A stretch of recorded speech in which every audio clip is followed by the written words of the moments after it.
Okay, hello.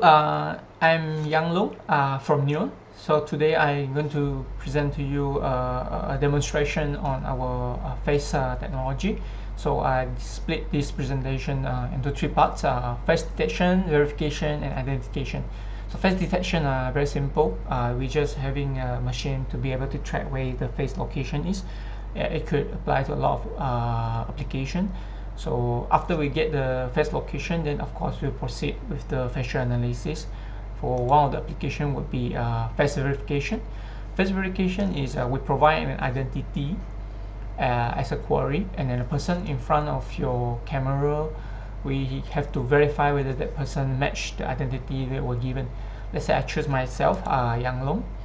So it will try to verify is it the person in front of the screen is me or not. So you see it is verified.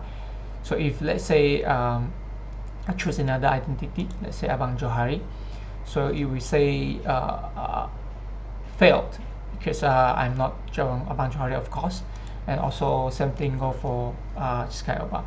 So if I'm providing an image, let's say Jiska Elba's another image identity, you will see it says verified. So this is verification process. So if we go for identification process instead, then we are talking about very random images with matching a huge database to find whether this person in front of the screen belongs to someone in your database. So this is more a while condition.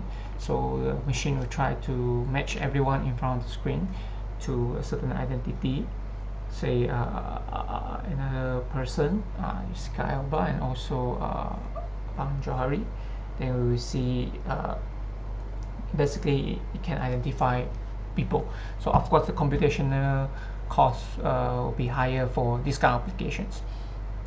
For attendance system, would be really recommend on the facial verification part. Also, regarding to using a fake image to detect, in a practical sense, we will not actually allow this to happen. We will deploy some anti-spoofing technology, such as training the machine to distinguish between static images and moving images. Or we can train them to be able to instruct the attendance user to have different pause for us to verify the liveness. And we also lock all the faces so that admin can check if someone's just trying to cheat the system. So there are multi layers of protection and to protect against the spoofing. Okay, that's it for the presentation today. Thank you for listening.